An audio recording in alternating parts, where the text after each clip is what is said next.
नमस्कार दोस्तों, कैसे आप सभी ने कक्षा 11 में अध्याय 19 में भाग 5 तक देखा था।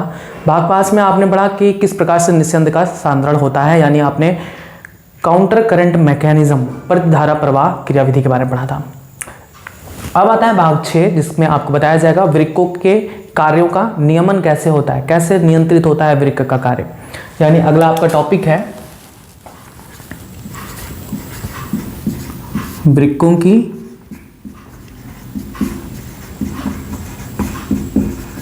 क्रियाविधि का नियंत्रण।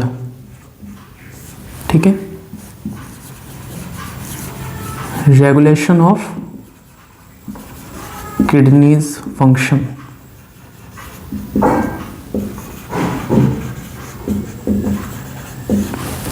टॉपिक शुरू करने से पहले आपसे भाग 5 में जो क्वेश्चंस पूछे गए थे उसके आंसर्स देख लेते हैं। तो सबसे पहले आपसे क्वेश्चन किया गया था प्रतिधारा प्रवाह क्रियाविधि का महत्व क्या होता है, यानी काउंटर करंट मैकेनिज्म का इंपॉर्टेंस क्या है। काउंटर करंट मैकेनिज्म का इंपॉर्टेंस क्या है? मेडुला यानी ये जो स्पेस है जिसे हम कहते हैं मध्यांशी अंतरावकाश, यानी medullary interstitium. Counter current mechanism का महत्व है मध्यांशी अंतरावकाश में परासरणीयता यानी ऑस्मोलैरिटी को मेंटेन करना।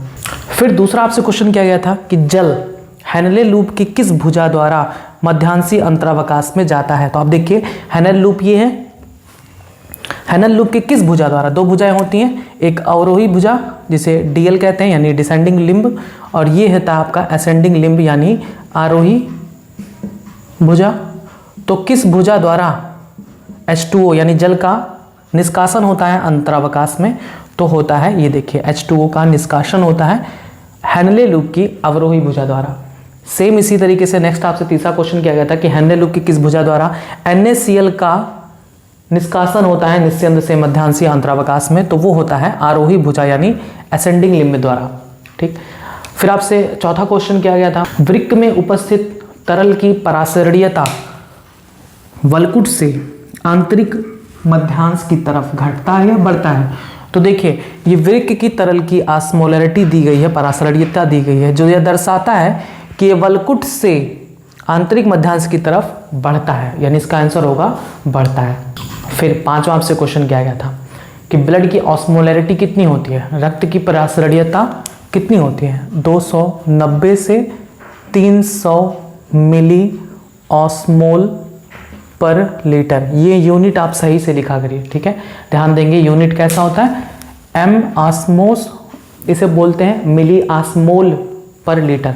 फिर नेक्स्ट क्वेश्चन किया गया था कि निस्यंद के सांद्रण क्रियाविधि में वृक्क नलिका के कौन कौन से भाग सहायक होते हैं? तो हेनल लूप इसमें सहायक होता है। नेक्स्ट क्वेश्चन किया गया था कि मूत्र के सांद्रण में या निस्यंद के सांद्रण में कौन सा नेफ्रॉन कार्य करता है? तो मैंने बताया था दो प्रकार के नेफ्रॉन होते हैं, कॉर्टिकल नेफ्रॉन और दूसरा मेडुलरी नेफ्रॉन। तो निस्यंद के सांद्रण क्रियाविधि में मेडुलरी नेफ्रॉन हेल्प करता है, सहायता करता है। बस इतने क्वेश्चंस पूछे गए थे जिनके आंसर्स आपको दे दिए गए। अब जो टॉपिक आता है भाग 6 का वो है वृक्कों की क्रियाविधि का नियंत्रण, रेगुलेशन ऑफ किडनीज फंक्शन, यानी वृक्क की क्रियाविधि को किस प्रकार से नियंत्रित किया जाता है हमारे शरीर के अन्य अंगों द्वारा। देखिए इसमें सबसे प्रमुख रोल कौन निभाता है? मस्तिष्क, उसमें उपस्थित जो ग्रंथियां हैं वे मेन रोल प्ले करती हैं in the regulation of kidneys function. तो ऐसा कब होता है कि वृक्क की यानी किडनी की फंक्शन को रेगुलेट किया जाना? ये नॉर्मल कंडीशन होता है जब हम लोग डेली लाइफ में रहते हैं, सामान्य मात्रा में पानी लेते हैं और फिर उसका निष्कासन करते रहते हैं, तो ये सामान्य दशा में होता है ये प्रक्रिया, काउंटर करंट मैकेनिज्म। लेकिन जब हम एक ऐसे जगह पे चले जाते हैं जहाँ पर जल की बहुत कमी हो, जैसे डेजर्ट में अगर कोई चला गया तब वहाँ पर जल की कमी होती है, साथ ही साथ हमारे शरीर के भाग से पसीने के रूप में त्वचा से जल का ह्रास होता रहता है, तो उस जल की कमी को रोकने के लिए वृक्क के में कुछ बदलाव आते हैं। वो किसके किसके माध्यम से आते हैं यही देखना है। यानी हम ये कह सकते हैं कि वृक्क की क्रियाविधि का नियंत्रण 3 चीज़ें करती हैं, ध्यान से समझिएगा, याद करते हुए चलिएगा। वृक्क की क्रियाविधि का नियंत्रण 3 चीज़ें करती हैं। एक हाइपोथैलेमस की हार्मोन पुनर्भरण क्रियाविधि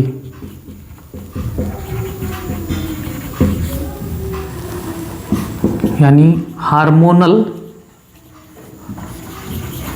फीडबैक मैकेनिज्म ऑफ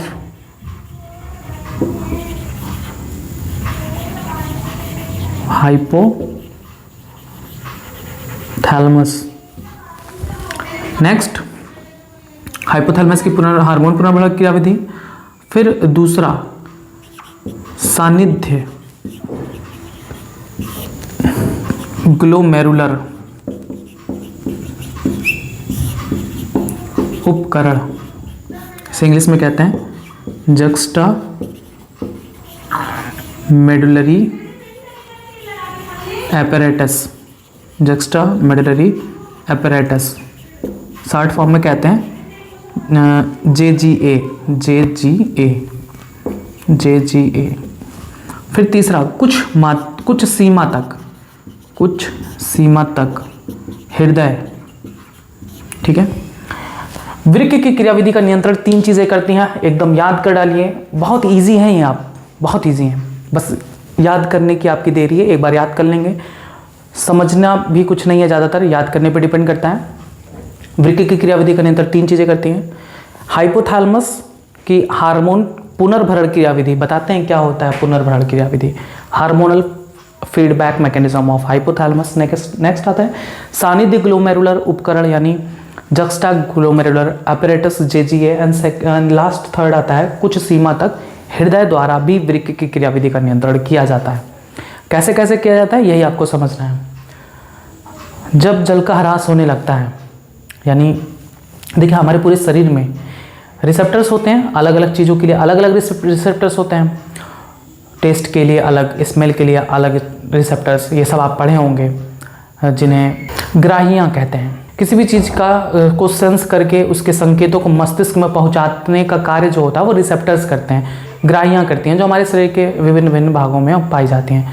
उसी तरीके से जो रिसेप्टर हमारे रक्त के आयतन में हुए बदलाव को सेंस करके उसके संकेत को मस्तिष्क में पहुंचाता है, उसे हम कहते हैं परासरण ग्राहियाँ, या परासरण ग्राही भी कह सकते हैं, जिन्हें हम इंग्लिश में कहते हैं आस्मो रिसेप्टर्स। आस्मो रिसेप्टर्स यानी ये कब एक्टिवेट होंगे, जब हमारे ब्लड वॉल्यूम में कोई चेंज आता है, या फिर हमारे बॉडी फ्लूइड वॉल्यूम में कोई चेंजेस आता है, या फिर आयनिक कॉन्सेंट्रेशन में कोई चेंजेस आता है, तब ये एक्टिवेट हो जाते हैं और ये एक्टिवेट होकर संकेत को भेजते हैं हाइपोथैलेमस के पास। यानी परासरण ग्राही जो हमारे शरीर में फैली होती हैं, ये कब एक्टिवेट होती हैं, एक्टिवेट मतलब सक्रिय होती हैं। कब सक्रिय होती हैं, जब रक्त के आयतन में कोई बदलाव आता है या शरीर तरल आयतन में कोई बदलाव आता है, तब ये एक्टिवेट हो जाती हैं।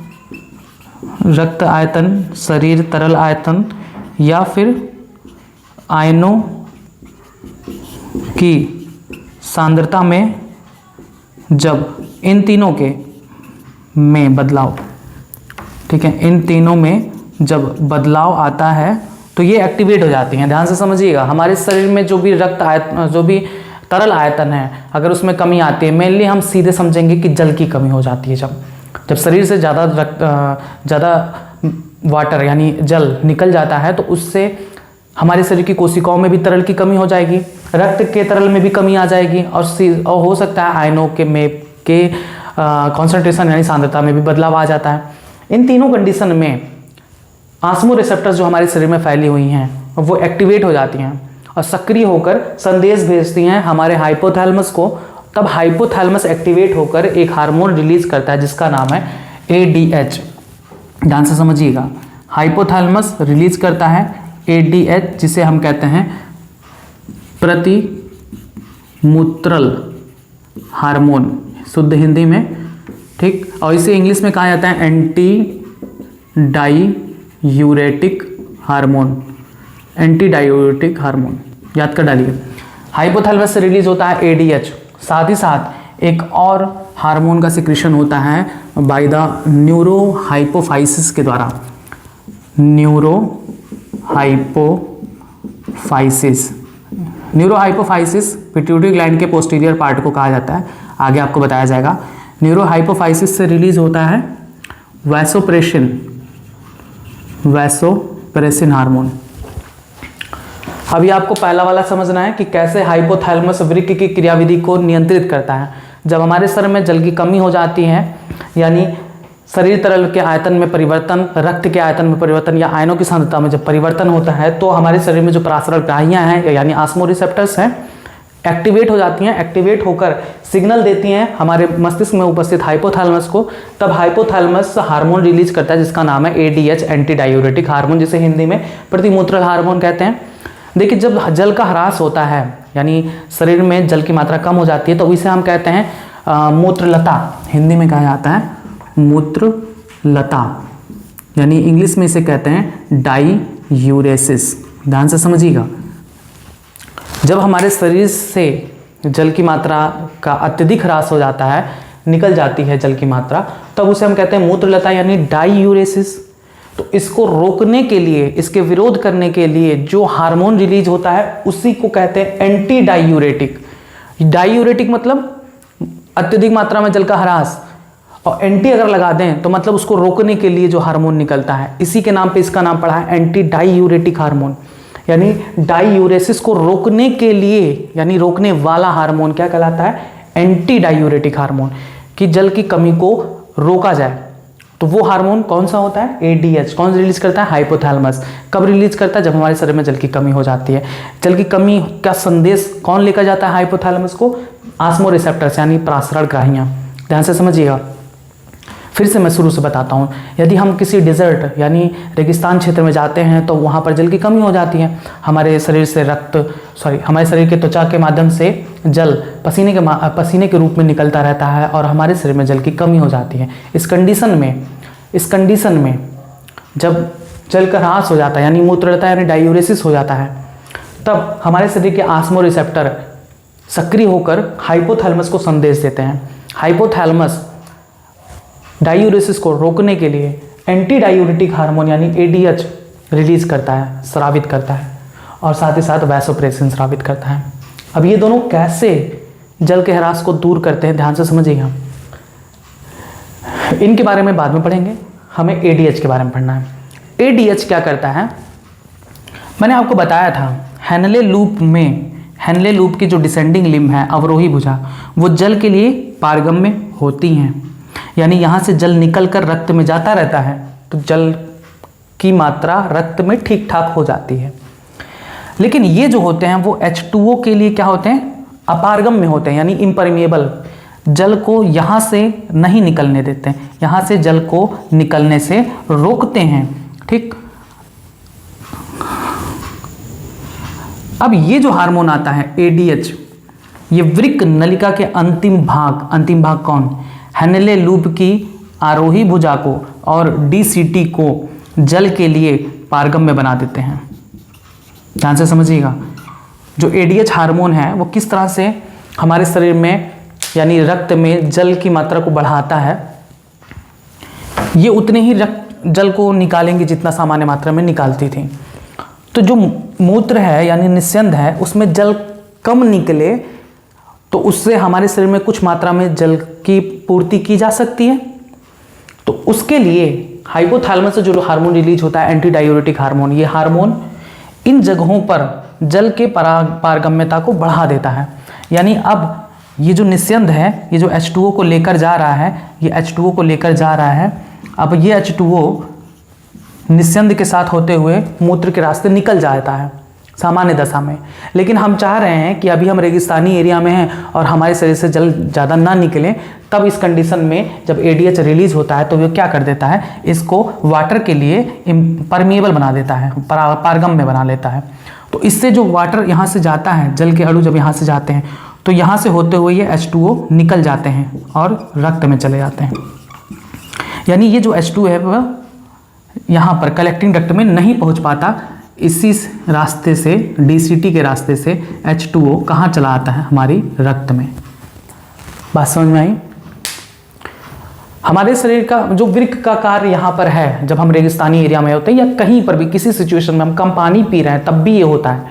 कम पानी पीने पर शरीर के तरल में चेंजेस आते हैं, जल की कमी जब होती है, तब उसी दौरान हाइपोथैलेमस से एडीएच रिलीज होता है। एंटी डायूरेटिक हार्मोन क्या करता है, इनको और इनको जो पहले जल के लिए पारगम्य नहीं थे उनको पारगम्य बना देता है। अगर आपसे क्वेश्चन पूछा जाए कि एडीएच वृक्क की क्रियाविधि को कैसे नियंत्रित करता है, तो आप कहेंगे कि ADH latter part of renal tubule को परमिएबल बना देता है फॉर वाटर रीअब्जॉर्प्शन, यानी वृक्क नलिका के अंतिम भाग को जल के लिए पारगम्य बना देता है। अब यहाँ से जो जल पहले जाता था कलेक्टिंग डक्ट में, अब कलेक्टिंग डक्ट में ना जाकर ये कहाँ आ जाता है, मध्यांशी अंतरावकाश में, और मध्यांशी अंतरावकाश से ये जल चला जाता है हमारे रक्त में। रक्त में पहुंचा, रक्त के माध्यम से हमारे शरीर के समस्त कोशिकाओं में जल पहुंच जाता है, जिससे जल की हानि कम हो जाती है। ठीक, यानी हमें डायूरेसिस से बचा लेता है एडीएच हार्मोन। अब एडीएच का ये एक वर्क हो गया कि किस तरह से ये हमारे शरीर में जल के ह्रास को कम करता है। दूसरा एक और काम करता है एडीएच, एंटी डायूरेटिक हार्मोन क्या करता है, इन केशिकाओं को और संकुचित कर देता है। जब इनको संकुचित कर देगा और पतला कर देगा, तब इससे ब्लड प्रेशर बढ़ जाता है, और इससे जब रक्त दाब बढ़ेगा, यहाँ की जब ग्लोमेरुलर प्रेशर बढ़ेगा, तब ग्लोमेरुलर फिल्ट्रेशन रेट भी बढ़ेगा, यानी जो निस्यंद छन के आ रहा है वो और आएगा। ध्यान से समझिएगा, एडीएच दो तरीके से कार्य करता है। एक तो वृक्क नलिका के अंतिम भाग को जल के लिए पारगम्य बनाकर मूत्रलता को कम करता है। साथ ही साथ एडीएच ग्लोमेरुलस के जो केशिकाएं हैं उनको संकुचित करके ग्लोमेरुलर प्रेशर बढ़ाता है, जिसके बारे में आपको बताया गया था जीएचपी, यानी glomerular hydrostatic pressure. Hydrostatic pressure आपको बताया गया था, कितना होता था पहले 75 mmHg। जब एडीएच रिलीज होता है तो ये 75 से और बढ़ जाता है, और जब ये बढ़ेंगे तो निस्यंद की मात्रा और आ जाती है, यानी जीएफआर बढ़ जाता है, ग्लोमेरुलर फिल्ट्रेशन रेट बढ़ जाता है। पहले सामान्य दशा में ग्लोमेरुलर फिल्ट्रेशन रेट कितना था, 25 mmHg था, लेकिन जब एडीएच आ जाता है तो ये 25 से बढ़ जाता है। क्यों बढ़ जाता है, क्योंकि ग्लोमेरुलर हाइड्रोस्टैटिक प्रेशर 75 mmHg से ज़्यादा हो जाता है।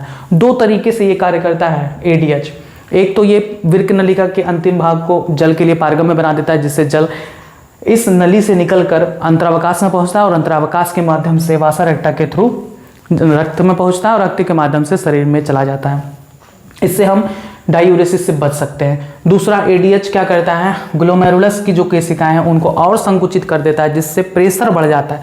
जब प्रेशर बढ़ जाएगा तो ग्लोमेरुलर फिल्ट्रेशन रेट भी बढ़ जाता है, क्योंकि आपको बताया गया है जीएचपी बराबर कितना होता है, नहीं sorry filtration rate GFR, filtration rate कितना होता है बराबर जीएचपी माइनस कितना, आपको बताया गया था। यहाँ पर भी इसका विरोध करने के लिए दो दाब लगते हैं, एक बीकॉप लगता है यानी blood colloidal osmotic pressure, minus यहाँ से निस्यंद द्वारा जो दाब लगता है यानी सीएचपी यानी कैप्सूल हाइड्रोस्टैटिक प्रेशर। आपको बताया गया था कि जीएचपी 75 और ये 30 और ये सॉरी प्लस रहेगा, सीएचपी आपका 25 नहीं 20, ठीक है 20, और फिर इसकी वैल्यू आई थी 25, ठीक है 25 आई थी इसकी वैल्यू, यानी जीएफआर कितना होता है 25 mmHg।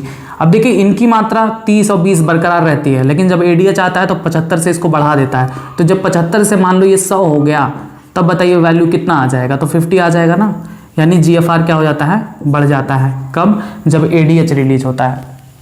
इस तरह से एडीएच दो तरीके से हमारे रक्त में जल की मात्रा को नियंत्रित कर देता है। एडीएच कब रिलीज होता है, जब रक्त में जल की मात्रा परिवर्तित होती है, या शरीर के तरल में रक्त की जल की मात्रा परिवर्तित होती है, या आयनों की सांद्रता में परिवर्तन होता है, तब ऐसा होता है। अब जबकि देखिए हुआ क्या था, ये पराशरण ग्राहियां कब सक्रिय हुई थी, जब जल की मात्रा क्या हुआ था, कम हुआ था। किसमें, इन तीनों में से किसी में भी, तब एडीएच निकला था। अब एडीएच निकल के जल को कहाँ भेज दिया, एडीएच निकला, इन पे वर्क किया और H2O को रक्त में भेज दिया, यानी रक्त में जल की मात्रा सामान्य हो गई। तो जब रक्त में जल की मात्रा सामान्य हो जाती है, तब ये परासरण ग्राहियां निष्क्रिय हो जाती हैं। बात को समझिएगा। जब रक्त में जल की मात्रा सामान्य हो जाती है तब ये निष्क्रिय हो जाती हैं। जब रक्त में जल की मात्रा कम हो जाती है तब ये सक्रिय हो जाती हैं। और जब सक्रिय होती हैं तो क्या करती हैं, एडीएच रिलीज करती हैं। एडीएच हमारे इन पर वर्क करता है और H2O को ज़्यादा से ज़्यादा जल में भेजता है। फिर जब जल इसको यहाँ पर जल को रक्त में भेज देगा तो रक्त में जल की मात्रा सामान्य हो गई, और जैसे ही सामान्य होती है तुरंत आस्मो रिसेप्टर क्या होता है, शांत हो जाता है, निष्क्रिय हो जाता है। और जब ये निष्क्रिय होता है तो एडीएच का स्रावण भी क्या हो जाता है, रुक जाता है। यानी हार्मोन की पुनर्भरण क्रियाविधि कहलाता है। फीडबैक मैकेनिज्म, एक बार स्टार्ट किया फिर उसको रोका, फीडबैक दिया। कि फीडबैक कैसे दिया, शुरुआत में कहा कि भैया आप ऐसा है अब आ जाओ क्योंकि हमारे रक्त में जल की मात्रा कम हो गई है। तो ये आए, जल की मात्रा को मेंटेन किया, और उसके बाद जब जल की मात्रा मेंटेन हो गई तो ये परासरण ग्राही उनको संदेश दिए कि ऐसा है कि अब रक्त में जल की मात्रा सामान्य हो गई है, आप अपना काम बंद कर दें। इसीलिए इसे कहा जाता है हार्मोनल फीडबैक मैकेनिज्म। ये फीडबैक देती है इनको कि हो गया, रक्त में जल का आयतन सामान्य हो गया, अब आप कार्य करना बंद कर दें। ठीक, इसी को कहते हैं hormonal feedback mechanism of hypothalamus. ठीक है, अब उसके बाद एडीएच, एक ये तरीका था H2 कुछ रक्त में लाने का, और दूसरा एडीएच का मैंने आपको दूसरा तरीका बताया था कि वही ये दोनों क्रियाएं एक साथ होती हैं। यानी जब ये परमिएबल बना देता है H2O को, ठीक, उसी समय ये रक्त वाहिनियों को संकुचित कर देता है, रक्त वाहिनियों को संकुचित कर देता है। संकुचित मतलब दबा देता है, पतला कर देता है। तो इससे क्या हो जाएगा, रक्त दाब बढ़ जाएगा। जब ब्लड प्रेशर बढ़ेगा तो ग्लोमेरुलर हाइड्रोस्टैटिक प्रेशर भी बढ़ेगा। ग्लोमेरुलर हाइड्रोस्टैटिक प्रेशर बढ़ेगा तो GFR भी बढ़ना ही बढ़ना है। तो इस प्रकार से भी यह रक्त के जल की मात्रा का नियंत्रण करता है। ठीक है, तो आप याद करेंगे, सबसे पहला प्रोसेस हाइपोथैलेमस की हार्मोन पुनर्भरण क्रियाविधि याद करेंगे कि जब रक्त के आयतन में या शरीर तरल आयतन में या आयनों की सांद्रता में परिवर्तन होता है तब परासरण ग्राहियां सक्रिय हो जाती हैं, जिससे हाइपोथैलेमस से एंटीडायूरेटिक हार्मोन तथा न्यूरोहाइपोफाइसिस से वैसोप्रेसिन हार्मोन स्रावित होता है। एडीएच यानी एंटीडायूरेटिक हार्मोन वृक्क नलिका के या ऐसे कहेंगे वृक्क नलिका के अंतिम भाग को जल के लिए अधिक पारगम्य बना देता है, जिससे जल नलिका से निकलकर मध्यांशी अंतरावकाश में पहुंचता है और मध्यांशी अंतरावकाश से होते हुए रक्त में पहुंच जाता है, जिससे रक्त में जल के आयतन सामान्य हो जाता है।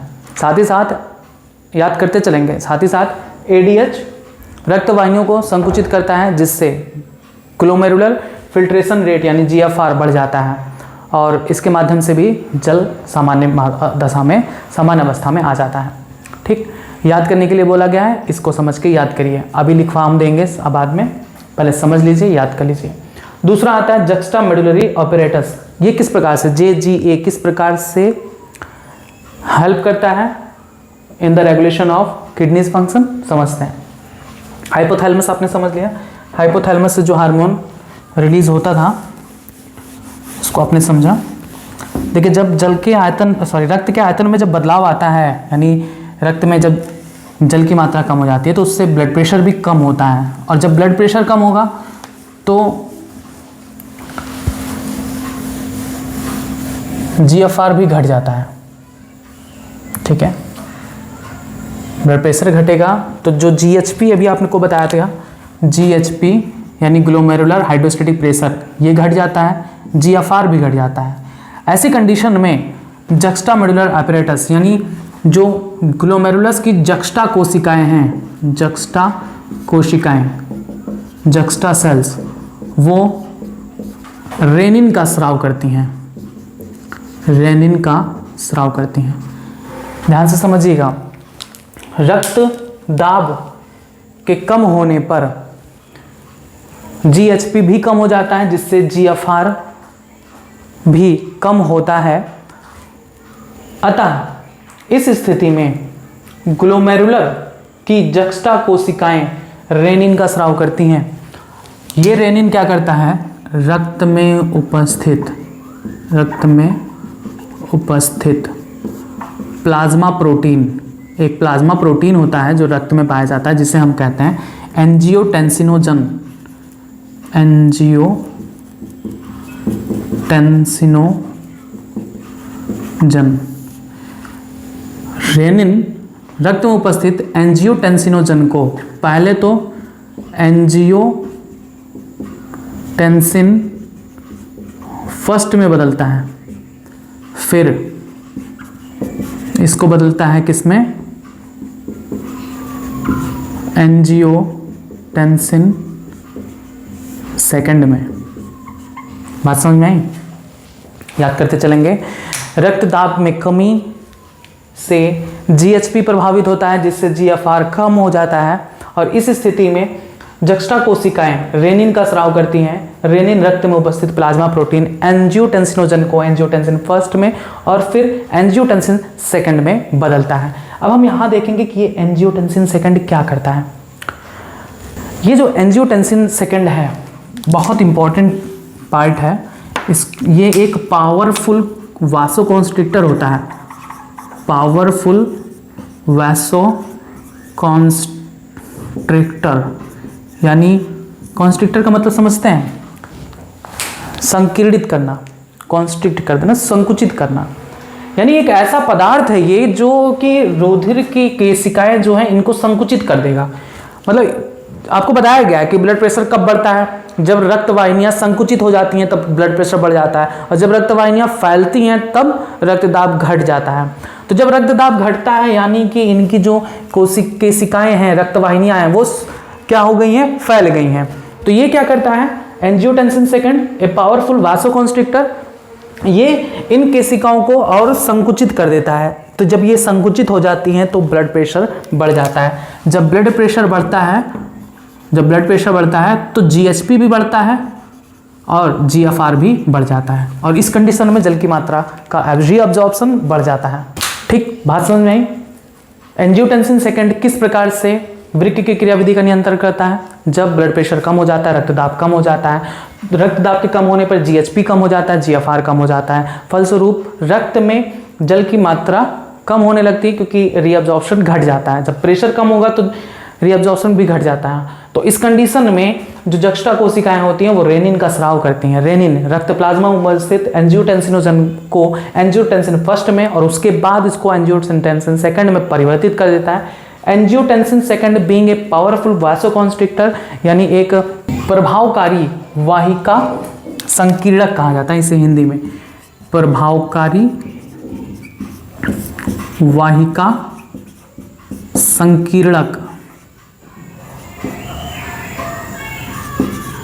संकीर्णक, पावरफुल वासोकॉन्स्ट्रिक्टर, यानी रक्त वाहिनियों को और पतला कर देता है, संकुचित कर देता है। जब पतली हो जाएंगी रक्त वाहिनियां तो प्रेशर बढ़ जाएगा, ब्लड प्रेशर बढ़ेगा तो जीएचपी बढ़ेगा, जीएचपी बढ़ेगा तो जीएफआर भी बढ़ेगा, जिससे H2O का रीअब्जॉर्प्शन भी बढ़ जाता है। अब साथ ही साथ देखिए यहाँ पर भी ये चीज़ें, ये जो भाग हैं इनको जल के लिए पारगम्य बनाता है। कौन बनाता है? Angiotensin second. एक कार्य तो ये किया कि बीइंग ए पावरफुल वासोकॉन्स्ट्रिक्टर, ये रक्त वाहिनियों को कॉन्स्ट्रिक्ट कर दिया यानी संकीर्णित कर दिया। दूसरा एंजियोटेंसिनोजन सेकंड क्या करता है, एड्रिनल कॉर्टेक्स जिसे हिंदी में कहते हैं अधिवृक्क वल्कुट। ध्यान से समझिएगा, ये क्या है, एड्रिनल ग्लैंड है। एड्रिनल ग्लैंड बताए थे किडनी के जस्ट ऊपर पाया जाता है, आपको फिगर में बताया गया था। किडनी के जस्ट ऊपर ऐसे ऐसे बनाया था ना, तो किडनी के ऊपर जो ग्रंथि पाई जाती है उसे हम अधिवृक्क ग्रंथि कहते हैं, एड्रिनल ग्लैंड। इसके जो कॉर्टेक्स रीजन रहता है, उस कॉर्टेक्स रीजन से एक हार्मोन निकलता है जिसका नाम है एल्डोस्टेरोन।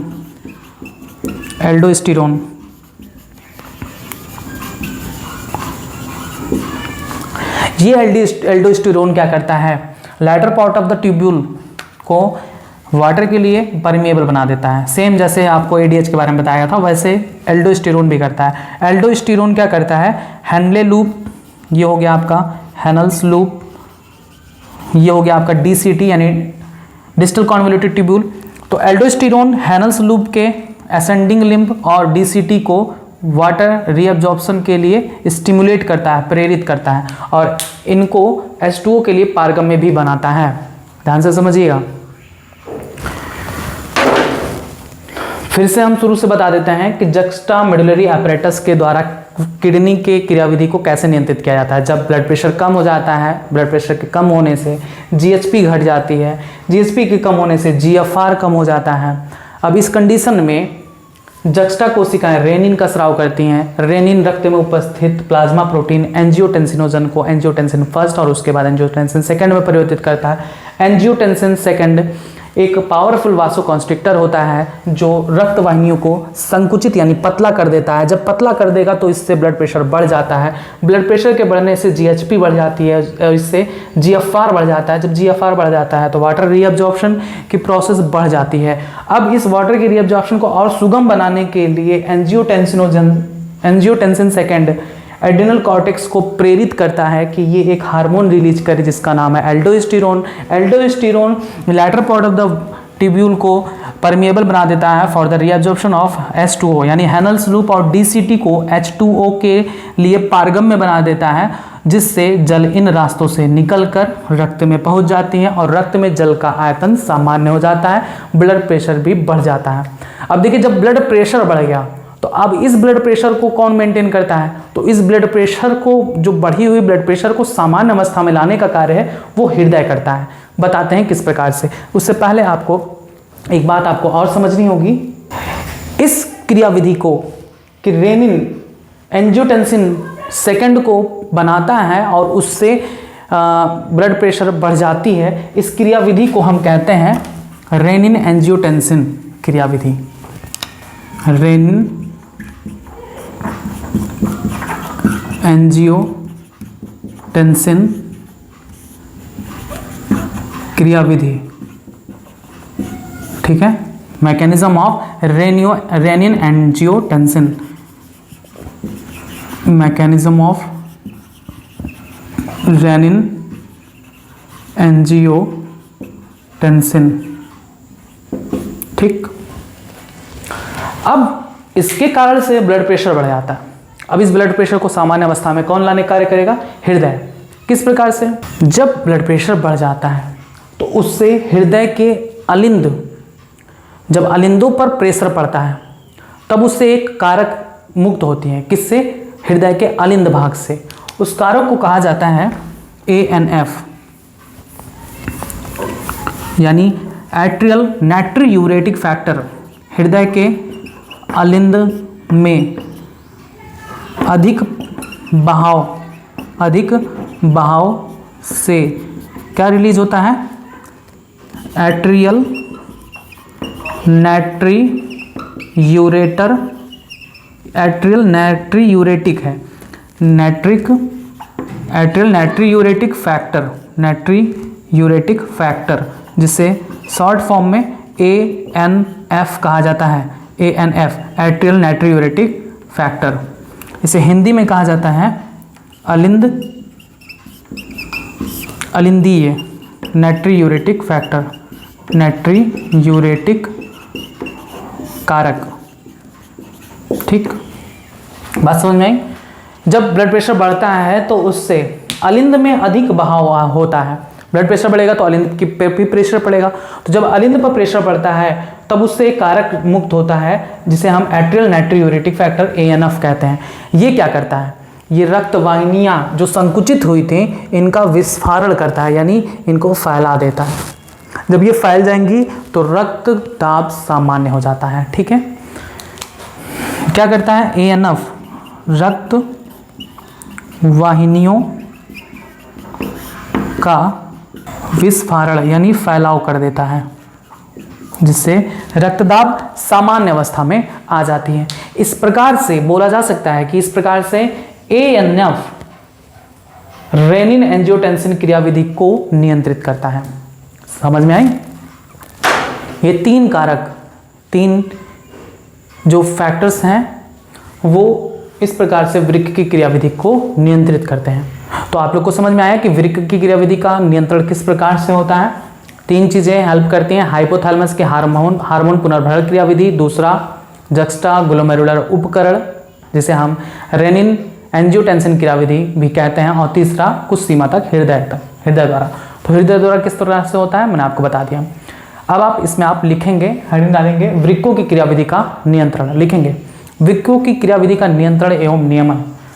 हाइपोथैलेमस के हार्मोन पुनर्भरण क्रियाविधि, जक्स्टा यानी सानिध्य ग्लोमेरुलर उपकरण, इंग्लिश में जक्स्टा मेडुलरी एपरेटस, तथा कुछ सीमा तक हृदय द्वारा होता है।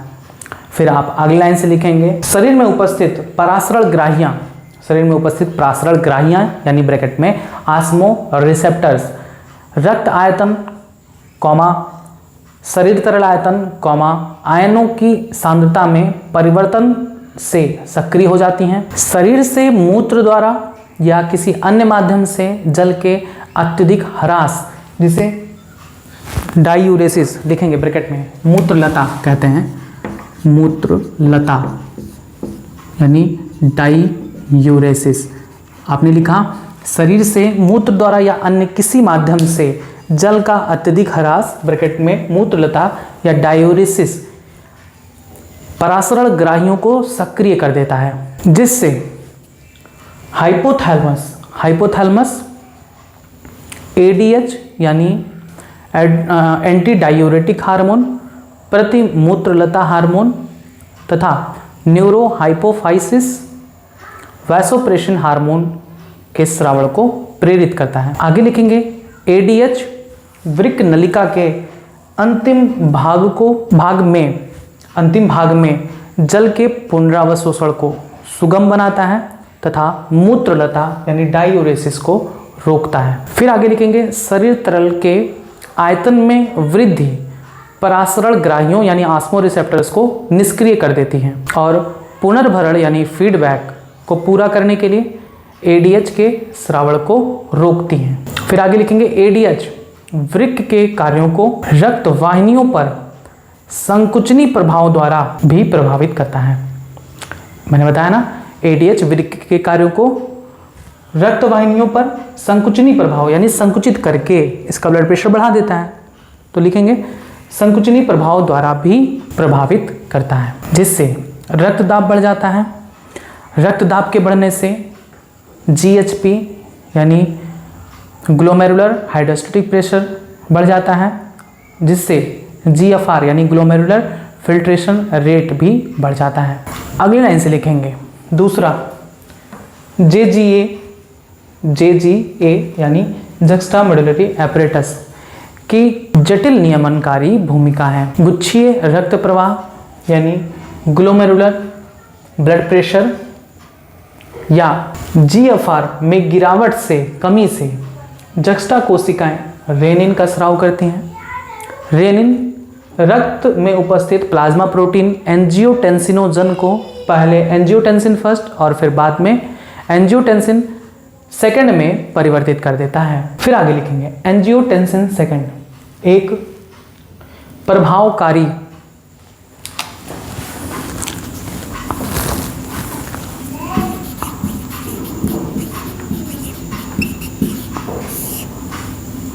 वाहिका संकीर्णक है। संकीर्णक यानी पावरफुल वासो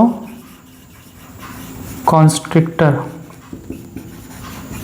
है, जो गुच्छ प्रवाह यानी जीएचपी तथा जीएफआर को बढ़ा देता है। फिर आगे लिखेंगे एंजियोटेंसिन सेकंड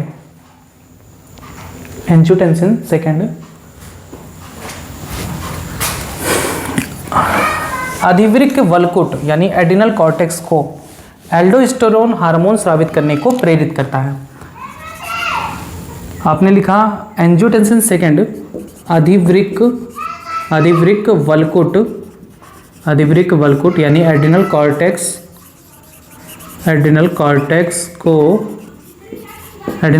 को एल्डोस्टेरोन हार्मोन स्रावित करने को प्रेरित करता है।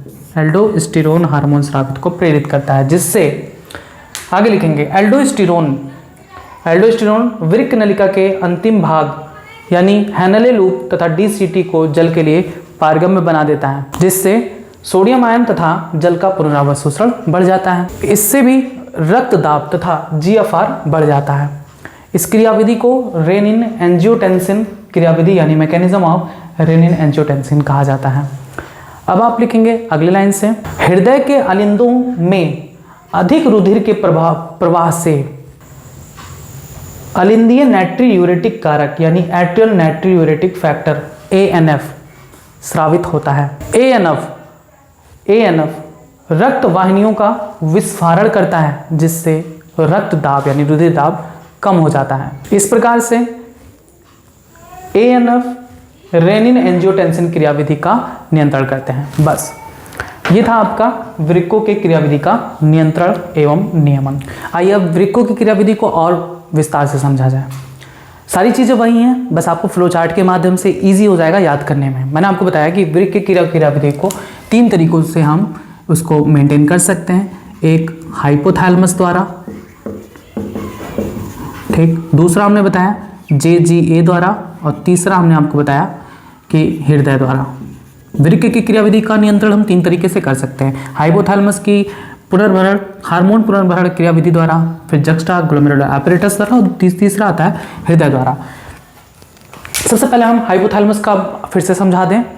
जब भी हमारे शरीर में एक्सेसिव लॉस ऑफ वाटर होता है, यानी जल की अत्यधिक मात्रा का ह्रास हो जाता है, तब जो हमारे शरीर में उपस्थित ऑस्मो रिसेप्टर्स हैं वो हाइपोथैलेमस को संकेत देती हैं। यहाँ पर लिखा हुआ है osmo receptors in hypothalamus trigger release of ADH। इसका मतलब ऑस्मो रिसेप्टर, जब हमारे शरीर में अत्यधिक जल का ह्रास होता है, ऑस्मो रिसेप्टर हाइपोथैलेमस को संकेत करती हैं ADH स्रावित करने के लिए।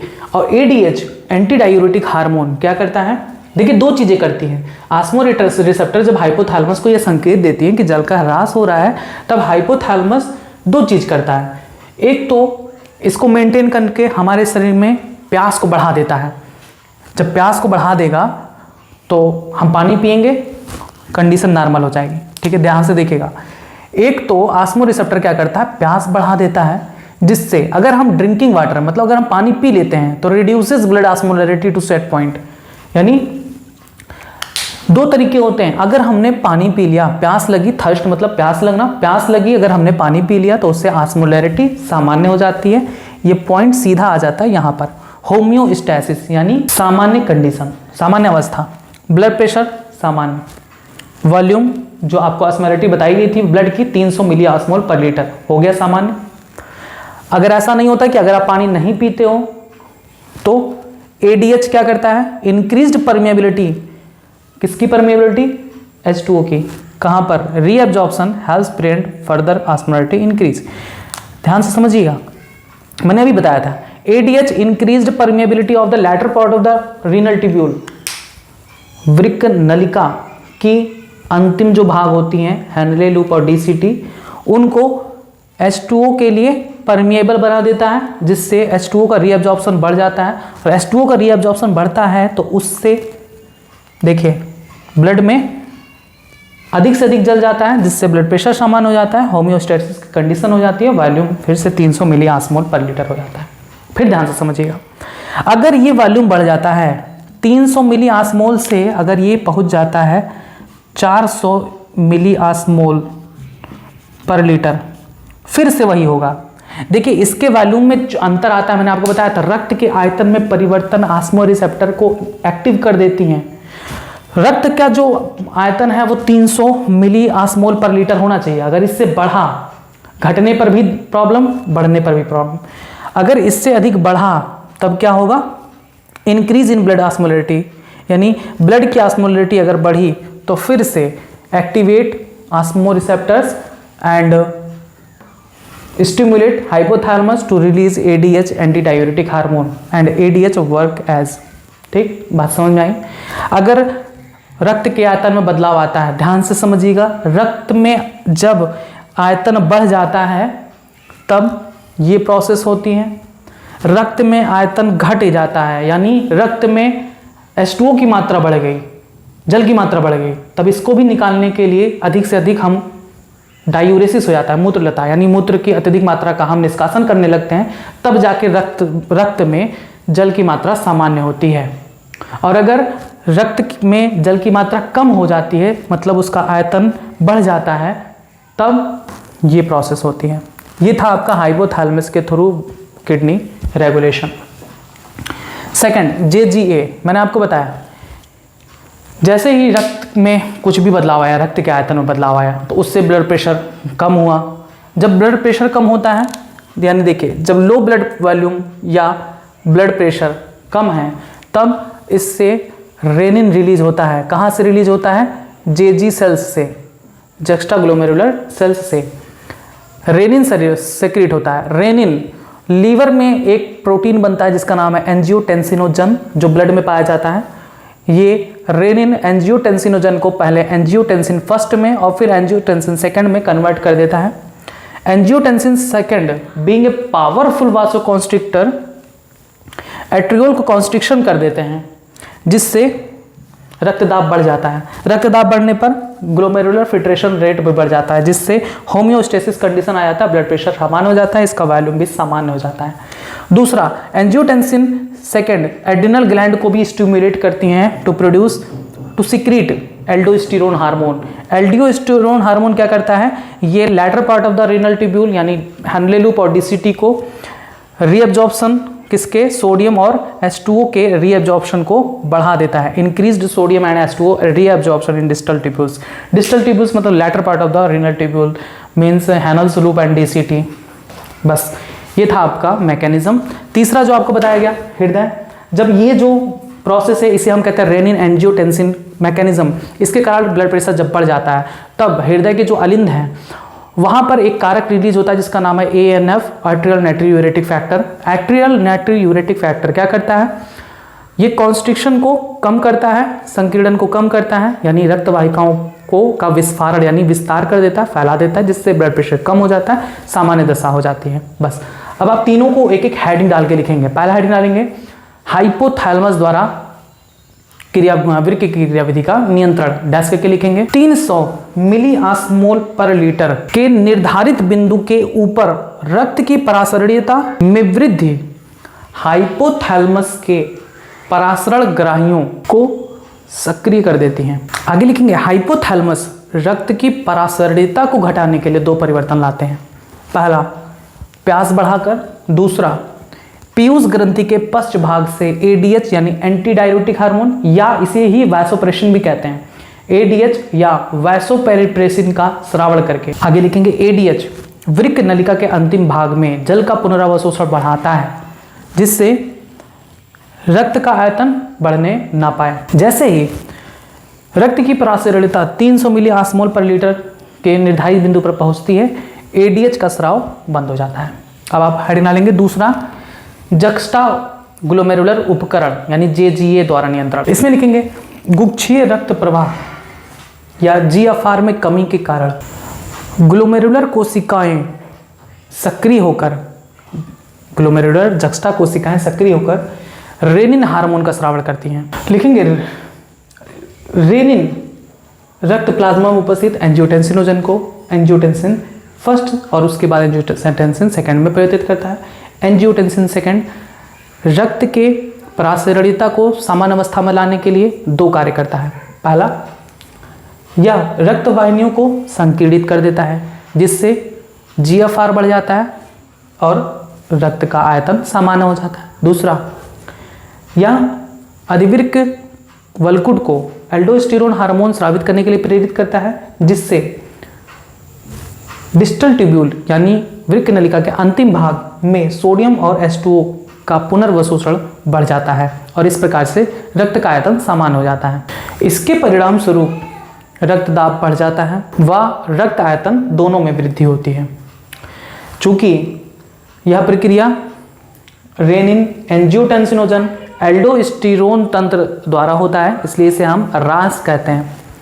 रास, इसका फुल फॉर्म आप लिखेंगे रेनिन एंजियोटेंसिनोजन एल्डोस्टेरोन सिस्टम कहलाता है, रास कहलाता है। ठीक है, याद रखेंगे। अब आप तीसरा हेडिंग डालेंगे हृदय द्वारा, यानी आप ऐसे लिखेंगे ANF द्वारा, आर्टेरियल नाइट्रोयूरेटिक एट्रियल नाइट्रियूरेटिक फैक्टर द्वारा, एट्रियल नाइट्रियूरेटिक फैक्टर द्वारा। इसमें लिखेंगे रक्त आयतन व रक्त दाब में वृद्धि, हृदय कोशिकाओं की विशिष्ट कोशिकाओं को एक पेप्टाइड हार्मोन जिसे एट्रियल नाइट्रियूरेटिक फैक्टर कहते हैं को स्रावित करने को उद्दीपित करता है। एएनएफ रक्त वाहिकाओं का विस्फारण करके रक्तदाब को सामान्य स्थिति में लाता है। चूंकि ये रेनिन एंजियोटेंसिन मैकेनिज्म यानी क्रियाविधि का विरोध करता है, इसलिए हम इसे एएनएफ को रेनिन एंजियोटेंसिन तंत्र का रोधक भी कहते हैं। बस ये था आपका आज का टॉपिक यानी वृक्क की क्रियाओं का नियंत्रण एवं नियमन। अब इस टॉपिक से कुछ क्वेश्चंस हैं जिनके आंसर्स आप दे दीजिएगा। सबसे पहला क्वेश्चन कि वृक्क की क्रियाविधि का नियंत्रण किन 3 प्रक्रियाओं द्वारा होता है। नेक्स्ट क्वेश्चन, एडीएच या वैसोप्रेसिन का स्राव कौन करता है तथा इन हार्मोन के स्रावण को उद्दीपित कौन करता है, कौन सी ग्रंथि इसके स्रावण को उद्दीपित करता है।